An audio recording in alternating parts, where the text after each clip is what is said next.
on a Monday, episode 219, Mr. Relevant. I'm Alex Strouf with you from the Gruber Law Office's one call That's All studio at the Avenue in downtown Milwaukee. JOSHY DiMaggio is with me as well. Producer Tiny Hands Hunter Vaughn is back in the great city of Madison at the Everlight Solar Studio in downtown Capital City. We've got a hodgepodge of stuff to get into, man. We're going to talk injuries. We're going to talk Packers. We're going to talk NFL Combine. We're going to talk about the Bucks. I don't want to start with any of it, though. I actually want to completely pivot. Hunter, good morning, afternoon. Good afternoon. How was your Sunday?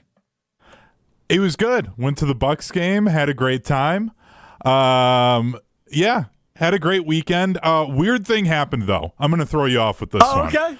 So, Okay. on Friday, if any of our fans follow the ESPN Madison social media account, I was on there as we were getting ready for Brewers baseball to start on Saturday, our first broadcast here in Madison, and did the whole thing with what are you listening to? And I said the Sal Frelick home run from Game 3 against the Mets. And I had just some corded iPhone headphones in. My wife trolled me in the comments and said, she was like, who wears headphones with a cord anymore? Like, started my weekend off getting trolled by my wife in the comments section. It was a great way to start the weekend. But I had a good Sunday. You were with your wife Sunday, correct? I was. I was with my wife on Sunday. Went to the Bucks game. Was having a great time. Also took my mother-in-law and sister-in-law to the game. And all right, slow down. No, I know. I'm getting there. Okay. Your mother-in-law. Yes. How old? Mid to late 70s, I think, somewhere in there. Not exactly sure. Is she familiar with the concept of furries as the convention was going on down here this weekend? She is now. Go on. Got off the interstate, made the turn to go towards Pfizer Forum, and there happened to be a furry running across the street. To which my mother-in-law goes, "Why is there a horse in the middle of the road?" I was like, "Mary, that's not a horse." And then had to explain to my mother-in-law what a furry is. So was not how I was expecting that Sunday to go. But, educated my mother-in-law. Hey, we love educating. It's a full circle moment. Friday, I got distracted with the not a furry wearing person that I have here in front of my face. Strouf, you sent us multiple encounters you had over the weekend with the furries. There was just packs of them walking around the city. A whole litter. Was the furry you saw actually a horse, or was it a fox and your mother-in-law was just mistaken? Because the fox seems like the most prominent one. Popular, yeah, it was popular definitely choice. A fox. It was brown, though, so like I understand the mistake. Right. Especially like you don't expect to see a human being dressed like an animal in the middle of downtown Milwaukee. Crossing your vision. Yeah. Like honestly, a horse is like a more likely thing. So yeah, that was something else. And then because I'm like, oh yeah, there's a furry convention happening downtown. My wife turns to me and is like, why do you know that? Mm-hmm. So then I'd give the entire backstory of our Friday show, which was good. Again, something I was not expecting to have to do. I got to say, we made a mistake. Like, the fact we didn't do Mr. Relevant live from the convention. Yeah, there's two things I wanted to add to this. One, next time it happens, we need to make sure we know it's happening and try and at least... We got to go. At least go and try and interview people. Yep. I can imagine they're not too open to outsiders because I'm sure they get picked on a lot. But we could try to get in there and just say we want to learn more about the furries. I do. No disrespect. I want to know more. I don't know if it's a good idea if I go because I'll have a hard time not laughing at them. So maybe we send you two because I'm not good at holding a straight face. Well, the good news is Hunter is one of the most respectful human beings of all time. Like the dude is not one to yuck your yum, right? That is just not Hunter's MO. Yeah. So I think he would fit in perfectly. Well, I don't know if he'd fit in. Yeah, I was going to say fitting in is a little mean. Accept him. Yeah, you would get accepted. I would be respectful to them and just like, okay, I genuinely just want to know why. And you sent us, Strouf, a video of a whole litter, as we said, crossing. That's a missed opportunity. You got to go up and approach. I wasn't there. It actually was not my video. Oh, okay. I was in Green Bay when this happened. I was up. I was educating the youths at the Wisconsin Broadcasters Association student seminar let you in there over the weekend. Hey man, I'm a wealth of knowledge. Actually, so it was a panel about podcasting, which obviously we are doing right now. I've heard of them. And one of the questions, so it was essentially Q&A, right? There was about 200 students in attendance, which was awesome for our panel. And so we just took questions the whole time. One of the final questions I received was, Alex, this question is for you. How did you come up with the nickname Tiny Hands? And how do you know if you've crossed the line with Tiny Hands? Because the two of you seem to argue a lot. It was literally a question I received. And I said, well, number one, thank you for listening. Number two, I don't know. We've done 200 of these together. Like, you know, you kind of figure out there's some mutual understanding here. Yeah. So, and how I came up with the nickname Tiny Hands, for those of you that are unaware, it's very simple. Hunter, he's what? How tall are you? 6'1", 6'2"? 6'1". And You're probably, I have hands of like a 5'5" person. Yeah. I mean, it's real just, short fingers. He has smaller hands than you would expect somebody with his body type to have. You got pretty small hands, too. You do have small hands. I'm only 5'10", though. I surround myself with tiny hands. Yeah. What size shoe do you wear? Me? Yeah. I wear an 11. I'm a 9.5 guy. See, okay. I'm 11.5, sometimes a 12. Wow. So your hands and feet are disproportionate. They don't equal. They don't match up. It's weird. I would have thought the feet followed the hands. I thought that's how that worked. I don't know why I thought that's how it worked, but that's what I thought. I mean, it's a fair assumption. Like, both of them are the end of your limbs. Like, wow. Yeah. We're really solving the world's problems today. Uh-huh. I'm proud of our efforts thus far. It's been a good start to the show. Let's get into the topics we've decided to talk about today instead of the ones we did not discuss at all, which is what we have spent the last 9 minutes on. Let's get to Brewers pitcher Abner Uribe, who last year tore his meniscus, season-ending injury, while in AAA, by playing hacky sack. He was kicking around the sack and tore his meniscus. It's a sentence I never thought I'd say.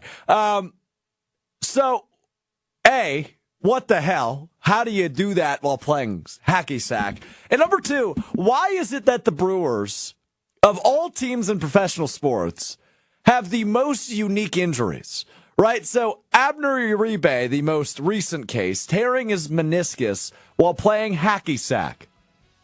We go to Devin Williams missing the postseason a couple years back because he punched a wall. We go to Jonathan Lucroy, who allegedly smashed his hand after his wife dropped a suitcase on it in a hotel room. He has since admitted that was not the case. I'm aware, but that was the reason we were given. Yeah. That's why I said allegedly. This one, I remember I covered the rehab assignment up in Appleton for this fella, Scooter Gennett, the former second baseman. Who, by the way, isn't he kind of a nut job? Didn't that come out recently? He had some interesting tweets. I think he abandoned his family too. Yes. Okay. Interesting. He cut his hand on a soap dispenser in a shower. I think they were in Pittsburgh. Sliced his hand open. Had to rehab with the Timber Rattlers for a few games. Covered that series. It was so anyway, my point here is Did you mention the Rowdy Tellez? No. In 2023, he got his finger wedged between the outfield pads. Right. Yeah. And had his nail completely ripped off and a small fracture, I believe. He was just shagging fly balls in the outfield. K-Rod stepped on a cactus barefoot, missed a couple of spring training games. Yes. That's right. This happens to this team all the time.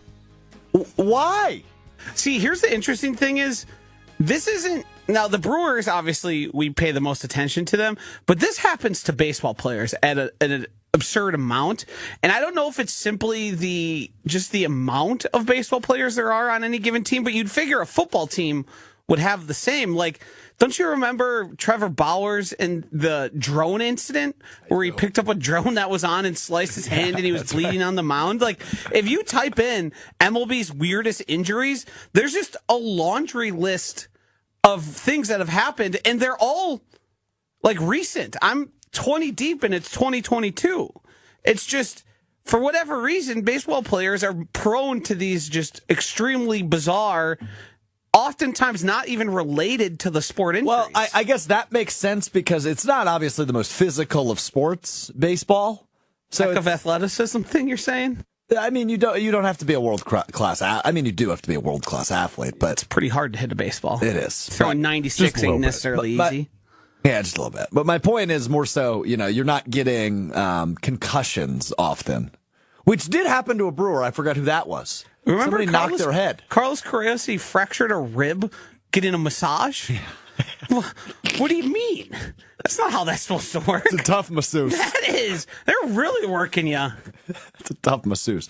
So my question for you in the YouTube chat and for Joshy and Hunter is, any odd injuries in your career? I fell down the stairs and broke my pinky once, but that's about as weird as I've gotten. I once fell down the stairs and had to have my head craned to the side because I strained it really bad once. But I had one of my most embarrassing injuries just happen about a year ago. It was kind of right around this time. The local establishment here it's a brewery and a wiffle ball field. Oh, I heard about this. Yeah, and I was playing wiffle ball, having pretty good games, getting on base, running the bases, and there was a situation where there is a ceiling. It is a building, so a ball hit the ceiling. It was bouncing around. It is live if it's still in play, and I took off to go to third base, realized it had hit, turned back around, and then on the way, when I realized it was hitting the ground to push off, popped my calf. And it was the old school, when they say you heard or felt a pop in the back of your leg, everyone immediately thinks, oh, no, that's Achilles. Oh, no. Luckily for me, it was not my Achilles, but there was a solid 30 minutes as I was in immense pain on the sideline because tearing your calf is painful. You need it to walk. Do you get surgery for that? You can if it's severe enough. I avoided the severity I still had slight range of motion, but it wasn't until a few months ago where I could stand on my tippy toes on that leg because you needed to get the strength back in it. Oh, wow. We had just recently got a puppy, so the being on the shelf with the torn Achilles really wasn't much of an option for me at the time. And luckily, it really only affected me for about a week. But wiffle ball with a bunch of guys drinking beer. Yeah. And, and then there's been, have a few too many brewskis. Maybe trip on a curb and tear your rotator cuff, things along those lines, stuff like that. Maybe that's happened in the past. Well, I'm sorry to hear about your calf. It's back. You can stand on your tippy toes again. I can. That's the most unathletic injury I've ever heard. Playing wiffle ball at a brewery. It's not that competitive. You just get lost in the moment. They lost the sauce a little bit. And for some reason, I'm full dead sprinting without, it's not like I properly stretched beforehand. I just went out there and said, I'm going to hit some dingers. Yeah. Ended up on second base and got caught up tearing my calf. Good one. Hunter, any weird injuries in your camp? I got a concussion while raking the lawn once. Yeah, my dad was in the garage doing some work. He's a woodworker and stuck my head in the window to talk to him for a second. Backed my head out, slammed it on the window, stumbled backwards, and ended up laying on the ground for a little while. Turned out I had a concussion. My dad, when I was like 8, he was making the bed and putting the fitted sheet on, and as he was like reaching down underneath, he tore his bicep. Just like fully, just like the whole thing ripped. Ouch. Yeah. It's not rude of me to laugh, right?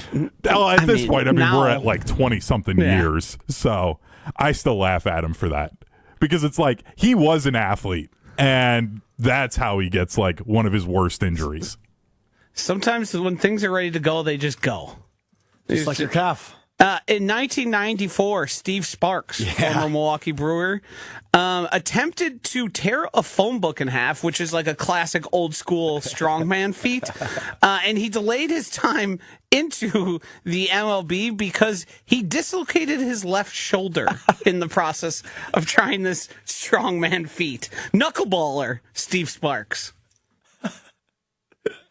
9-season career. I mean, Sparksy really Did Sparksy tear the phone book?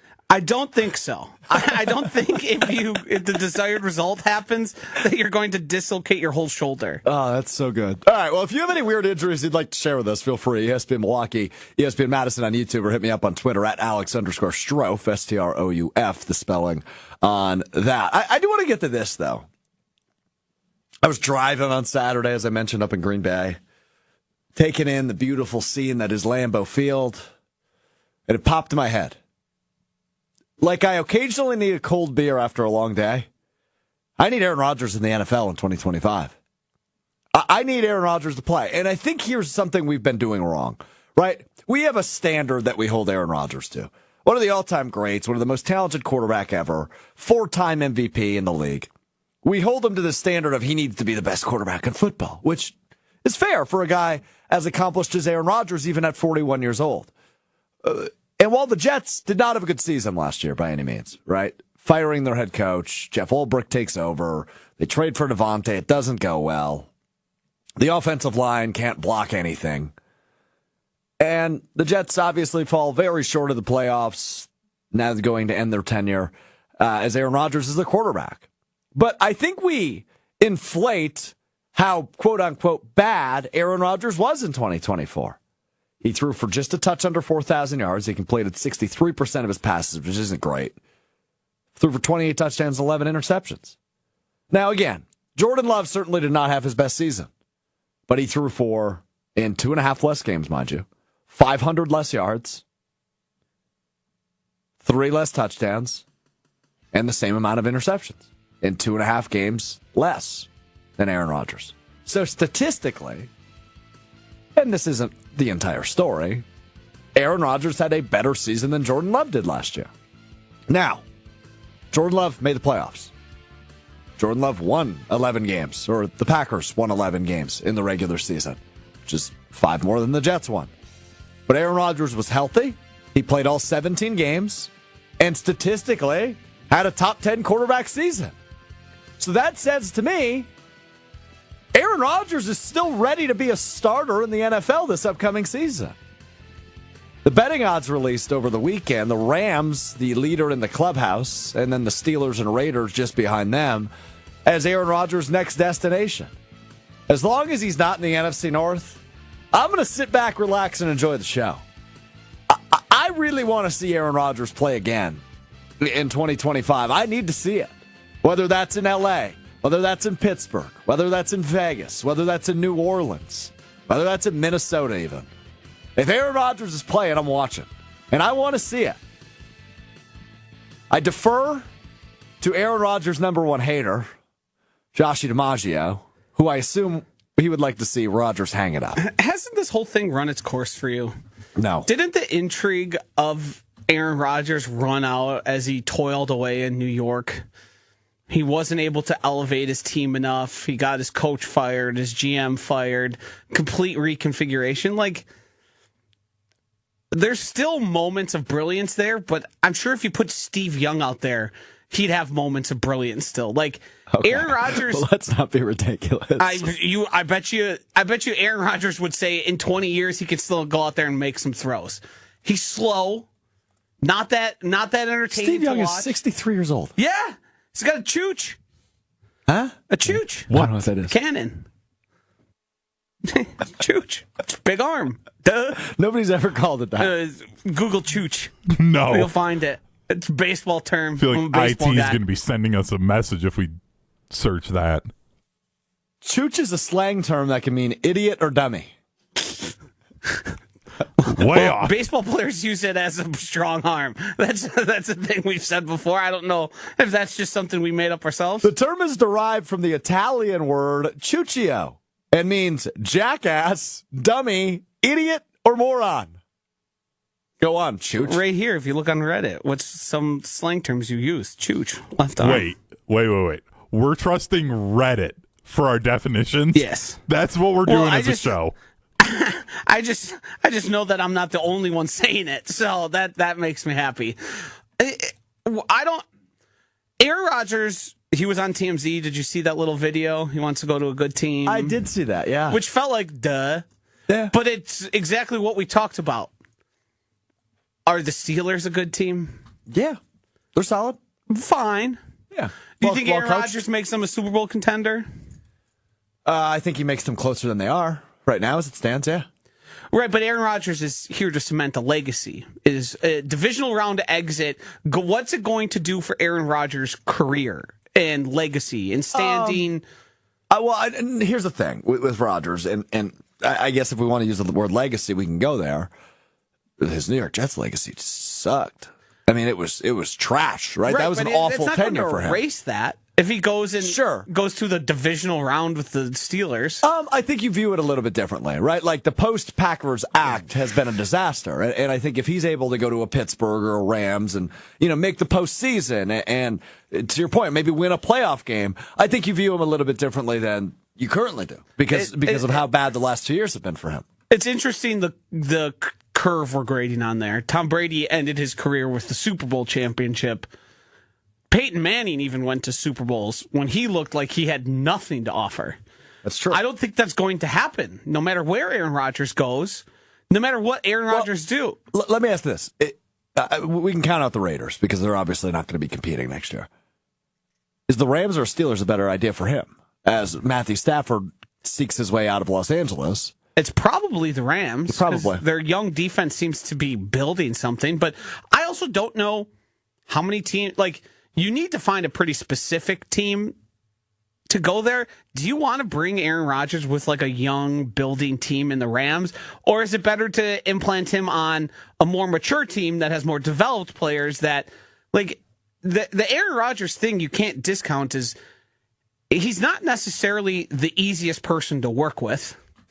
That's why I think Pittsburgh would make sense. Right, because Mike Tomlin is known for being able to. But is Aaron Rodgers going to be okay with that? He likes to say he would be. I don't think he would be because as all we've known is, he thought Matt LaFleur was soft. He did. But he also didn't like Mike McCarthy for different reasons. And he's always got an enemy. Who's going to be his enemy on the Steelers? If it's not Mike Tomlin, it's going to be Arthur Smith. Yeah. Aaron Rodgers and Arthur Smith would brawl. Oh, it'd be great. It would there's just no chance I don't understand the point of him at this point of his career going out and doing it again to prove he can make the wild card round, the division round. The thing with Rodgers is, and we know this from covering him and listening to him and obviously tracking his every movement the last several years, he's stubborn as hell. Remember when he said he wasn't going to be like Brett Favre and hang on too long? Yeah, but that's clearly not going to be the case. He's going to play next year. I still don't think he is. You think he gets retired by the league? Yes. I don't. And I think somebody's going to give him a shot. I think the Titans call. I think the Saints call. The Raiders. Right. But those are ones I don't think he'd take up. I think it's the Steelers or the Rams or the Vikings. And it's not going to be the Vikings. No, it's not. But the idea of the Vikings is obviously appealing and interesting and intriguing because of the Favre path, right? Obviously, went to New York for a year and then went to Minnesota for a couple of years after that. Rodgers really only played 1 year in New York, technically 2 seasons with the Jets. If he goes to Minnesota, obviously you're stepping into a really cushy situation for a quarterback, right? Good head coach, offensive-minded head coach, play caller. Really good 1-2 punch at receiver with Jefferson and Addison. T.J. Hawkinson's a pretty good tight end. Aaron Jones is a free agent. It doesn't sound like he'll be back in Minnesota in 2025. But that could be a selling point if he is. They did extend their deadline for him, so they are working on something. They want to do it if they plan to move on. Okay, interesting. I did not see that. So, and Chef Ed chimes in on the ESPN Milwaukee YouTube chat. Tomlin and Rodgers would continually butt heads. Yeah, probably. 2 really strong personalities. I think, so the Tomlin thing makes sense because they've had their little flirtations on the sideline in the past. But I think if push came to shove, Aaron Rodgers knows in his heart of heart he doesn't want to be coached like that. Right. He's not interested in it, especially at 40 years of age. Yeah. Chris N chimes in. Is this live? LOL. As far as I know. As far as I'm aware, it is live, yes. This thing on? So, yeah, on Rodgers, we're not going to know for at least a month, or close to. A couple weeks, I think we're about 3 weeks away from the new league year beginning and free agency beginning. But this is a fun week because this is NFL Combine week. It's the best. All the GMs get together. All of the rumor mills continue to swirl. If you see, Brian Gutekunst chopping it up with a Raiders GM again, like he was at the Senior Bowl. I mean, hey, Max Crosby, how you doing? Is the Raiders GM, is that a name we know? It's Spy something. Spycraft. He's a Pewaukee guy. He's from the area, actually, originally. Spytech. John Spytech is his name. Who would have thunk? Yeah. Pewaukee High School grad, actually. Go Pirates. Super interesting. Yeah, go Pirates indeed. Wow. So, anyway. So Wisconsin ties, I think, is really why they were talking at the Senior Bowl, but everybody, rumor mill. Max Crosby time. Brian Gutekunst is going to meet with the media tomorrow in Indianapolis, tomorrow morning. The congregated media covering the Packers for his pre-combine meet and greet, essentially, right? Questions about the offseason with the new league year approaching in a couple of weeks. Obviously, the combine is one of the crucial moments for general managers in the offseason as we lead up to the NFL draft in Green Bay in just over 2 months. Actually, 2 months from today, if I'm not mistaken, is the beginning of the NFL draft, April 24th. So, a super interesting week and super intrigued to hear from Brian Gutekunst tomorrow. Matt Schneidman of The Athletic wrote a piece, 8 questions he has for Brian Gutekunst at tomorrow's session, which Schneidman, I believe, is in Indianapolis. So it will be interesting to hear his back and forth with Goody tomorrow. I know a couple other members of the Green Bay media down there, Aaron Nagler of Cheesehead TV. I know our guys, Rob Domowski and Jason Wilde, both are not going, but should be a good contingency of some Green Bay media down there during Brian Gutekunst's session tomorrow. So my question for all of you watching, listening, if you're listening back, Apple Podcasts, Spotify, if you've never stumbled into our show before, we do this 3 times a week. You can find it wherever you get your podcast. Shoot me a tweet. I'm super interested what questions you have for Goody going into tomorrow. I've got 4 big ones, and we'll just rifle through them. What are you smiling at? Shoot me a tweet.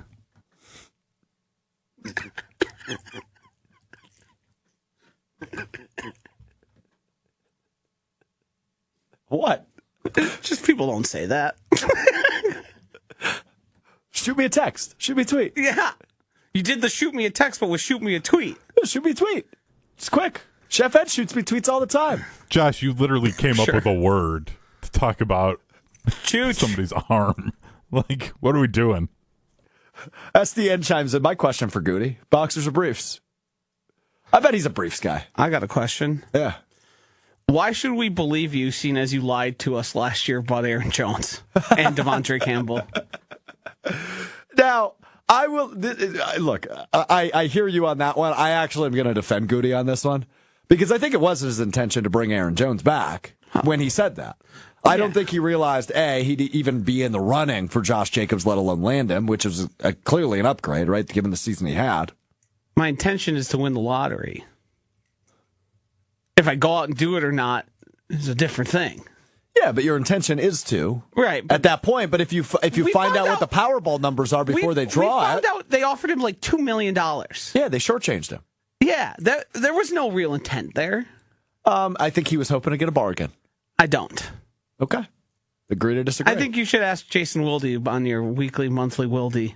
Yeah, the occasional Wilde for the time being. Because I think he would say the same thing I did, that they had no intention, and that was if he signs for this, what the hell? Yeah, we can rehash that at another point. But so my big 4 questions for Goody are the following. Number 1, what are you doing with Jair? Right? Just tell us what you're doing. He clearly already knows. Right? Are they going to rework the deal and hope he can be healthy in 2025? Or are they just going to cut him and designate him as a post-June 1st cut, which is the likely option? You save a lot of money by designating him as a post-June 1st cut. You would save an additional $8 million, a total of like $16.5 million by cutting Jair Alexander and designating it post-June 1. But what is the plan with Jair Alexander? And based on his answer to that question, my next question would be, last offseason, you effectively rebuilt the safety room. You signed Xavier McKinney, you drafted Bullard, you drafted Evan Williams, you rebuilt the safety position. Do you anticipate you can do it again at corner? Now, you're in a little bit better of a spot than you were a year ago at safety because you really had to completely reinvent the wheel there. You only have to do it to a point at cornerback with Carrington Valentine and Keyshawn Nixon returning. Self-proclaimed CB1 Keyshawn Nixon.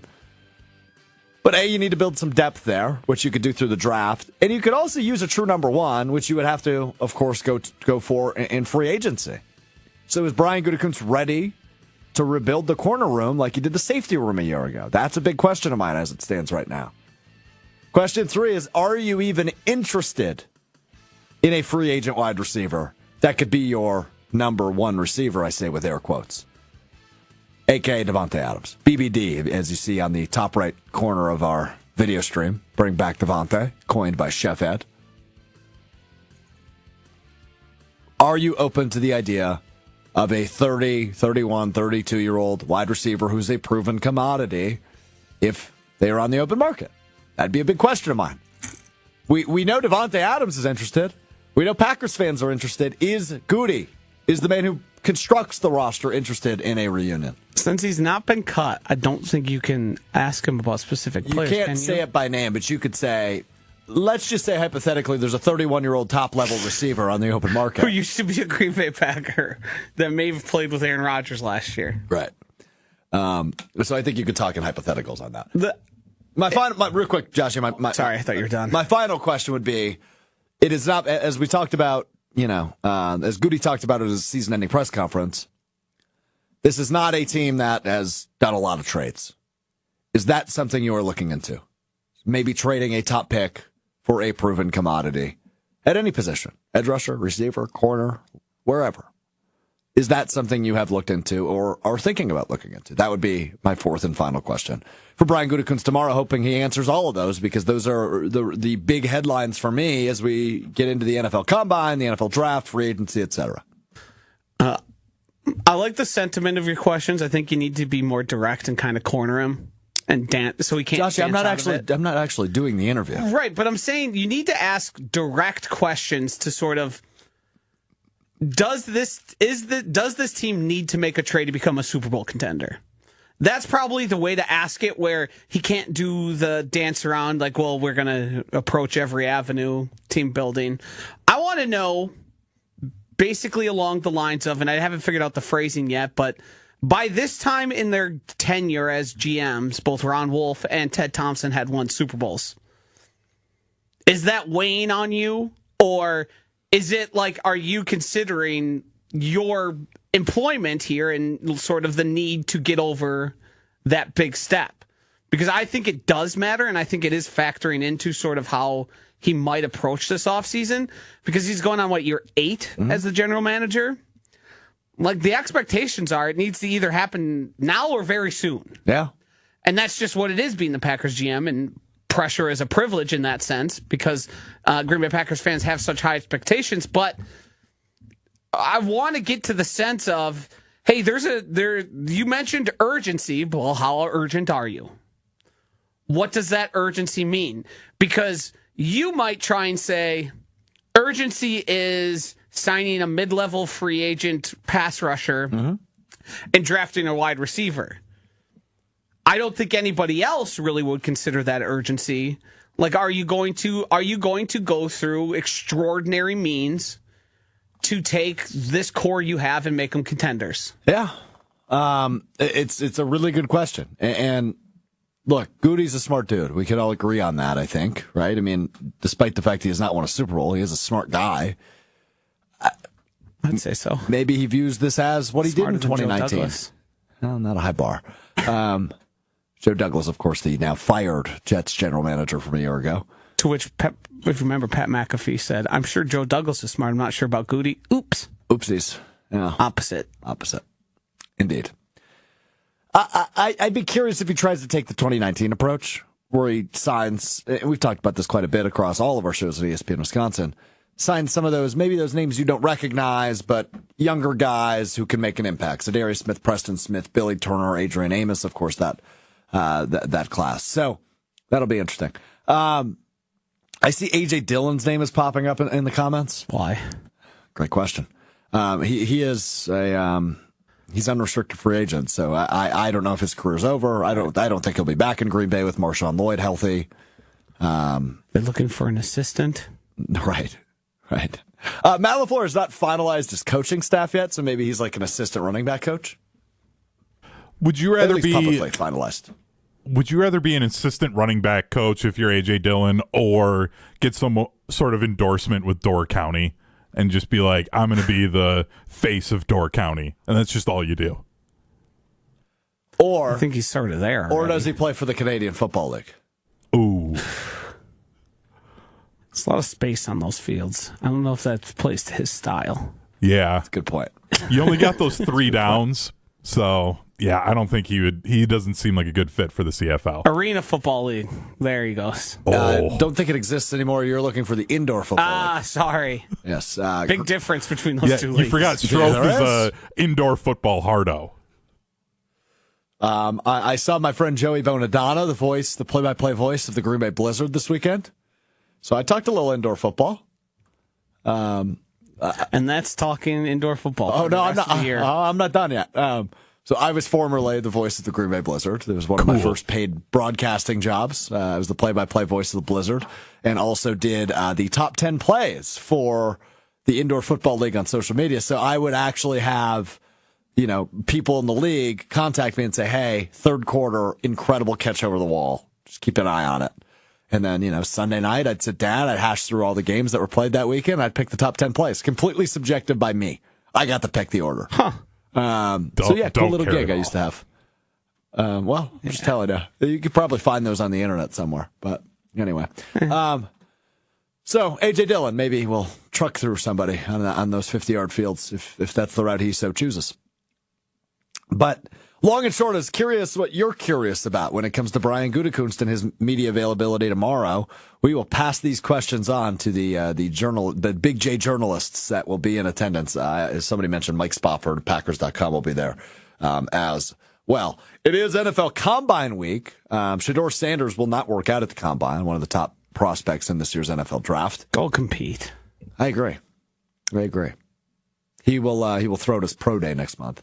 Which is a weird thing they do. People don't participate in the combine. They'll just wait for their pro day because it's their element. They get to control it a little bit more. He's approaching this as if he's Caleb Williams. Bona fide number 1 pick, which he's not. No. Which is probably a top 5 pick. But yeah, and that's out of desperation because a lot of the experts are saying if both these guys were in last year's draft, they're getting drafted after Bo Nix, who I believe was the 6th quarterback off the... Yeah. So remember last year's draft? It was such a strange draft, wasn't it? Like 26 offensive players in the first round. Yes. It was really strange, and 6 quarterbacks and 12 picks or whatever it was, which broke a record. A lot of QBs, a lot of tackles, wide receivers. Yeah, a lot of receivers. Obviously, Malik Neighbors, Marvin Harrison, etc. Brian Thomas, all drafted in the first round. Yeah, Brock Bowers, the tight end in Vegas now. In the first round. It was a weird draft. I imagine we will not see that. Now, Hunter, I must correct you. On-field workouts start Thursday. I actually believe they start Wednesday, don't they? Don't punters, kickers, and long snappers go Wednesday? According to Google AI, I've got Thursday, February 27th, defensive linemen and linebackers from 3 to 8 p.m. Eastern time. Okay. Wednesday is kickers, punters, and long snappers, according to Pat McAfee and Adam Schefter. Okay, great. I don't care about those guys. Yeah. That's fair. I mean, I don't think the Packers need a draft on as long as they bring back Brandon McManus. Oh, that's another question for Goody. Is that a top? Have we chatted? He can talk about unrestricted free agents that were Packers, right? So yes. Like McManus, Stokes, Myers. Isn't this technically considered like the legal tampering? No, it is. You're allowed to with your own free agents. Like you're allowed to have exclusive rights to those conversations. Gotcha. I believe is the way it's phrased. Gotcha. So yeah, I'd be curious on the internal free agents. There's not many this year. Josh Myers, obviously the big one, the center. Brandon McManus, the kicker. Eric Stokes, the cornerback. Kind of the 3 big ones for Green Bay. I'd be curious if he has intention to bring any of those guys back. McManus, I would assume he is. The other 2, I wouldn't put money on it. I also wouldn't rule it out for either of them, but I would guess Myers is going to get paid kindly, handsomely elsewhere. And Eric Stokes' change of scenery wouldn't be bad for him. Former first-round pick. As Mark Tauscher often points out, as 7th-round picks, you got to always prove you belong. First-round picks have to prove they don't belong. Eric Stokes, at least at the beginning of his career, proved he did not belong in Green Bay. We will see if he's able to catch on elsewhere once free agency starts next month. So NFL Combine Week, always a weird week, right? Like interviews. You've heard all the stories, I'm sure, from former players who have attended the Combine. Some of the questions they get asked, like these GMs like to get tricky with it a little bit. That's sort of changed. I believe they've regulated that. It used to be a free-for-all. But asking Des Bryant if his mother is a prostitute, I believe those days are gone. Yeah. Is that a real story? Yes. Yeah. That was not the Cowboys that asked that. But I remember after he got drafted and was talking about that, that's part of why he was so excited to be drafted by the Cowboys, because they were like, he was like, Jerry Jones was like super respectful and like great about it. But yeah, some teams do some wild stuff. Why would they ask him that? Just because he had a history of like on-field like fighting and things like that. So it's the whole idea is to like try and get under their skin, and like they're already tired from everything else they're doing. So see if you can like get the guys to break and how they handle that, because that matters to some of the GMs. So. It's like Craig Karmazin. I know he's pretty synonymous with this in his interviews when he used to interview every single person that was hired here. He throws you a question to get you off balance. It's generally not I shouldn't say generally. It's nothing close to that. Like mine was, when was the last time you lied and felt bad about it? It's just an atypical interview question to throw you sort of and to see how you react in that moment. Me and Craig, when I had to do my interview, I hope he doesn't mind that I'm sharing this. We bonded over the fact of divorced parents. And I was approaching college graduation when I joined the team full time. And he said, so how's that going to go? Right? Like divorced mom, divorced dad. How are they going to, are they going to interact at your college graduation? I was like, good question, Craig. We're all going to find out. It ended up being good. They were civil. They were civil because this was, I graduated in 2021. So we were kind of still coming out of the pandemic. Could only have 2 people attend my college graduation. So naturally I invited each of my parents. Yeah. I'm glad they were able to be adults in that situation. Yeah, just the 3 of us. Which I don't know that there's ever been another situation where it was just the 3 of us since I was like 5 years old. Right? Usually my brother's there or my dad's wife is there. My stepmom. So that one was interesting. Yeah, we had a few brews. I walked, hugged the chancellor, and then had a few more brews. The cool thing about the Combine, to take us back there, is this matters for Packers fans. Yeah. Because the Packers are so reliant on athleticism and testing. Obviously, we see it, and it happens every year. The RAS stuff comes out because those numbers are determined as they go through the drills throughout the week. The Packers certainly aren't using RAS. They're using something that's pretty similar because those guys who test in the 9s or high 8s or even up to 10 are generally guys on the Packers' radar or guys they end up with. So it does, when you see, and if you're just so happen to be watching randomly and you see a guy that's absolutely having like a day everyone's talking about, know that guy is a Packers target. Just based simply alone on his size, speed, and athleticism. Those guys are all part of the part of it. So it does matter, and it is worthy of paying attention to if you're trying to get an idea of who are some of the guys that might end up on the Packers team. It's really funny to look back on the RAS score, the relative athletic score that stands for. Lucas Van Ness was a 9.6. Yeah. Jordan Morgan last year, 9.1. Yeah. And this is out of 10.0, obviously. I think there's only been 2 10.0s ever. Well, there's one for each position because 10 is the most athletic person ever at that position. Okay, so Saquon Barkley, I know, was a 10.0. Anthony Richardson was at quarterback as well. Oh, he was? Yes. Interesting. And he might have got downgraded too. It's him or Cam Newton. Did Marvin, one of the receivers, I think, had a 10.0 last year? It wasn't Marvin Harrison because he didn't test because he's not very fast. Oh, okay. Maybe it was Malik Neighbors then. Brock Bowers, I think, might have been a 10.0 or close to it. Yeah. Tucker Kraft and Luke Musgrave, both very high RAS scores. Oh, you know who it was? Who I'm thinking of was former Wisconsin running back. He's in San Francisco. Isaac Guerendo. Yes. Isaac Guerendo had the second best running back RAS score ever behind only Saquon Barkley. Bonkers. Yeah. And he had a nice rookie year until he got hurt. As I said, and he went higher than we all would have expected based on his career production because of that blend of size and speed. Yeah. So we will see. We will see. But go ahead, Hunter. Is there anything that you guys, when you're watching this, like you're looking out for? Like for me, I'm always just like, I want to see the guys that actually look like they prepared for this on-field stuff, because you can always kind of tell. Like, you know what the cone drill is. You know, if you're a lineman, what sort of drill they're going to ask you to do. Like, do these guys look like they actually spent the time since the college football season ended to get ready for this? Or are they just like, oh, I'm just going to walk in and do whatever? I have an idea. Sorry, Hunter. While you were talking, I thought of a great idea. Okay. Now, it might be a bad idea given Josh's recent story regarding his calf. I'm not running anything to do with it. No. I'll do it. I'll do it all, but I would need you to time me and I'd supervise. Time, yeah. Supervise. So what would I all have to do? 40-yard dash. The broad jump. Okay. Yep. Oh God. Vertical. The vertical. And then would we be able to calculate my RAS score? I don't know. I think you can plug it in. I think he has it available on his website. That's Kent. Literally Platt, or whatever his name RAS is. calculator. Yep. Yeah, so you would be able to do it. Oh, wow. You punch in your height and weight, and then you run your 3-cone. You do I your have jumps. the list. So it's Okay, the 40, here's 20, 10, bench, vertical, broad, shuttle, and 3-cone. Well, we can already say bench is 0. Yeah. I'm not putting up 225. Nah, that's dangerous. So that's a 0. What else was it? Broad jump. Okay, I would stink at that. I'd legitimately have like a 1.3. I mean, it would be the worst. RAS There's score no in way history. you would only jump a foot for your broad jump. Oh, I think you'd be surprised. Get up Hunter. and do a quick one here for me right now. On the table? No, just right across on the room there. Like, Yeah, or do it right behind there so people can catch you in the Yeah, screen back so we there. can So see I'm it. just trying to get from one place to another? yeah. Put your heels up against or near the window there, Okay. and jump towards the microphone. And you can swing your arms, and then just launch yourself as you would. I didn't make it very far. That's more than a foot. Yeah. It's more than a foot. I can tell you that much.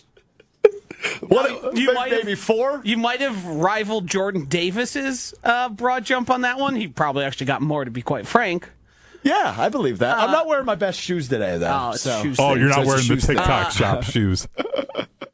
You don't No, strike I'm me not. as particularly limber, so I think the 3-cone would be an adventure for you. He's going to fall Because that's a during lot it. of quick. All Yeah. right, do you think we could execute this prior to Wednesday's show? I mean, we could do it tomorrow easily. All right, let's do it tomorrow. But, I mean, we have what is. We have the workout center here and the pickleball courts. We could use those. I don't have any cones or anything. Oh, we can acquire cones. Yeah, I imagine we probably have some of those and we could do them. All right, the Strouf Combine workout coming to you later this We week. might have an issue with high jump. We might have to make our own. Okay. We might have to kind of. I'll tell you right now, I'm not getting above a foot and a half. But, I mean, a high jump is easy. All you do is reach up, put a piece of tape, and then you get a second maybe we tape. just give them. Yeah, Maybe that's we, easy. maybe we just give them a post-it note. yeah, Slap yeah, that's an exactly. idea. All right. So here's our plan. What we're going to do is after we're on the show here today, I will coordinate with Maddie Hayes, our social media coordinator, manager, whatever her title is, social media girl, and we Queen. will do this tomorrow. The one thing, 40 might be difficult. We might have to go outside for that It's one. 51 degrees out right That's now. We can true. do it right now. Yeah. We might have to take a little field trip for that, but I think everything else can be done within the confines of this building. Okay, so in celebration of the NFL Combine, I'm putting myself through the Combine drills. Anything else I need to do? Do I need to throw a football or anything? There's a short shuttle. I don't know what that is. I think it's like 5'10". Oh, okay. We do have to put on here a position, and we're going to have to measure your hands and arm length as well on this. I think some of those you can just leave out. Yeah, but I'm just saying we should put a position on it because it might affect what the RAS score is. Like a 10 for a right tackle is going to be different than a 10 for a wide receiver. So we need to give Strouf a position. I think tight end would be... I'm too thin. Probably receiver. Yeah, but Or maybe a safety. receiver, you're dealing with 6'4", 210 guys that can jump and run out of the building. I'm 6'3" and can't do either of those Right. things. So Plus, I'm do you have trying to tiny put Free hands? safety? I have pretty good hands. free safety. I believe the all-time long in terms of broad jump comes from the free safety position, so that would hurt you a lot. Yeah, Byron like you Jones, can plug in former your Cowboy, college? set a world record in that. Yeah. Yeah, him and Obi Melifonwu have been. I believe Obi was near record breaking, and then Byron actually did. Bring a tape measure tomorrow, and we're gonna knock this out. I'll wear my best shoes. You bring a tape measure. I don't think I own one. And you're wearing a camo hat, so I just assume you do. I own a few. I was going to say that the flannel might have said he's got it, but yeah, I do. I could find about 3 of them in 5 minutes in my house. Fantastic. All right, we will. I have to remember though. I'm going to set a reminder. Yeah, I'll shoot you a text too because I actually do want to hash this out. So, the NFL, the Alex Strouf Combine and RAS score coming to you later this week on Mr. Irrelevant. Good idea, guys. I think we can also get around. We can do multiple positions. We can put you at QB, tight end, wide receiver. We can give him. Let's just give him every single position. I mean, I can. Just I shouldn't even keep attempt the bench out. press, right? No, because it's 225. Yeah, I'm not putting that up. I can't do 225. Yeah. Okay. Good to know. All right, we will report back on that later in the week. We'll mark you for 0. Well, one and also, one of them in the back. I don't want to risk injury, even though there's a real chance of a popped hammy tomorrow. Yeah, please hydrate tonight. Hydrate properly. Make sure you're stretching. How many inches is 6'3"? 6 times 12 is don't tell me. 6 times 12 is 72. Yeah. Plus 3 is 75. So I'm 75 inches. It's giving me a 0 for height at free safety. I don't think that's correct. Well, because you don't have any data in the other spots yet. Yeah. Oh, sure. Right, because it needs a height and weight to kind of give you a size score. And I was going to say, make sure when you weigh in, put some baggy clothes on you. We got to get that number up there a little bit. This is going to be good. This might be the best stuff I ever make. I mean, this is going to get good. I just hope you have thick skin because I don't think the people are going to be nice to you. That's all right. I'm not an athlete. I mean, we know this, right? I'm a radio guy. I've seen Aaron Goldhammer in Cleveland have to do some athletic endeavors. Never been good. We're best talking. Yeah, I'm better behind a microphone. All right, that'll do it on that. Wanted to hit the Bucks. We'll come back to them Wednesday because we're running out of showtime here. I want to get to what we learned.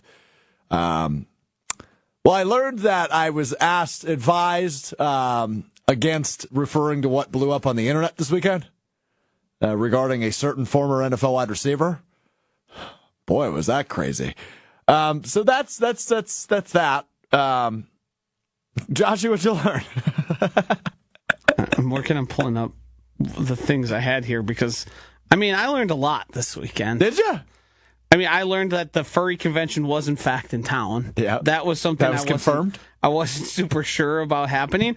Did you see that the Michigan basketball player on the Michigan team proposed to his girlfriend after the game in which they lost to rival Michigan State? That is correct. Yes. I feel like you got to wait for a dub. Like maybe Rutgers comes to town. I don't know who else is bad. Northwestern's bad. Something along those lines. You got to engage with a dub. Or I mean, after you lose, just walk away. I mean, and then do it that night. Do it. Go take a walk on the lake by the lake. Do something. You got to separate from what just took place. You can't do it on the hardwood after you lose. No, that's also. Brutal.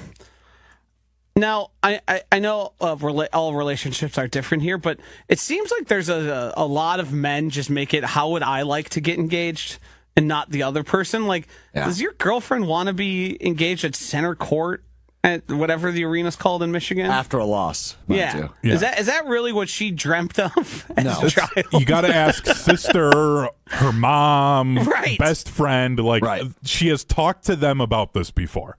I went to the twin sister to find out exactly how Sarah wanted to be proposed to. I'm not no dummy. And it worked out. It worked out well. She actually said yes. Well, considering you're married, I figured, but I didn't have to ask a second time. So it does seem like, and I'm not trying to be like male chauvinist here, but this is the engagement is typically bigger for the woman. Most guys, we go through life going, we want to get married. We don't really tell us the story of how it's going to happen. Like, there is no, this is what I would like to happen on my engagement. I'm more concerned with, is the yes going to come, and what am I going to say? Yeah. Am I going to embarrass myself in those however many seconds? Those are my biggest concerns. Yeah. By the way, Marquette and Wisconsin, both weird losses over the weekend. Oof, that Wisconsin game. That Wisconsin game was frustrating. 16 points they were up by? 17. Yeah. Just couldn't score. Couldn't take the top off the lid off the basket. There we go. Got there. Nailed it. Down the stretch there in that second half. Clutch 3 by that Oregon player to send that game to overtime ultimately. Oregon, Wisconsin, Oregon, the state. Wisconsin holds steady, number 11 in this week's AP poll. Marquette down to 21, dropping 5 spots.